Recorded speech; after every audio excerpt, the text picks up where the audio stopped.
Good morning students.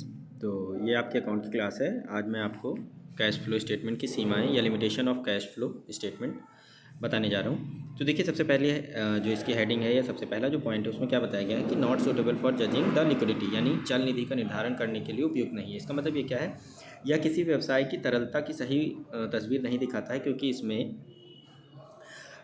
हमेशा केवल नकदी पर निर्भर नहीं होती है। तरलता उन संपत्तियों पर भी निर्भर करती है जिन्हें आसानी से नकदी में बदला जा सकता है। ठीक है, इन परिसंपत्तियों का बहिष्करण करके फर्म की अपनी देनदारियों को पूरा करने की जो क्षमता का सही रिपोर्टिंग या बाधा डालता है, उसे ही ये भुगतान के लिए देय हो जाते हैं। तो इसलिए ये जो है आपकी चल निधि या आप कह लीजिए लिक्विडिटी की जो है सही निर्धारण नहीं करता। ठीक है, उसके बाद आता है आपका पॉसिबिलिटी ऑफ विंडो ड्रेसिंग। या विंडो ड्रेसिंग की संभावना नहीं होती। विंडो ड्रेसिंग का मतलब ये होता है कि किसी व्यवसाय की कार्यशील पूंजी की स्थिति की तुलना कैश की स्थिति के बारे में जो है संभावना अधिक होती है। खरीद व अन्य भुगतानों को स्थगित करके बैलेंस शीट की तारीख से पहले व्यापार की प्राप्तियां और जितने भी कैश आपने नियंत्रित या कंट्रोल करे हैं उनको आप यथार्थवादी प्रस्तुत करता है। ठीक है, तो ये आपकी एक विंडो नहीं हो सकती। उसके बाद है यह लेखांकन की प्रबंधना की अवधारणा की उपेक्षा करता है, यानी कि यह नगद के आधार पर तैयार किया जाता है।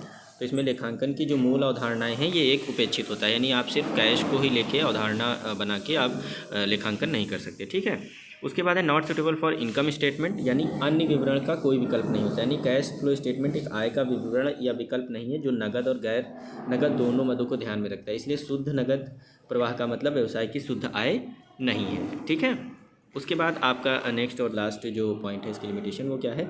एक कैश फ्लो स्टेटमेंट जो है वो आपका जो है टू कंपैरेटिव बैलेंस शीट के आधार पर बनाया जाता है। यानी आपके जो पीछे ईयर की कोई बैलेंस शीट है और जो आपके प्रेजेंट ईयर की बैलेंस शीट है उसके आधार पे ये नगद प्रवाह तैयार किया जाता है।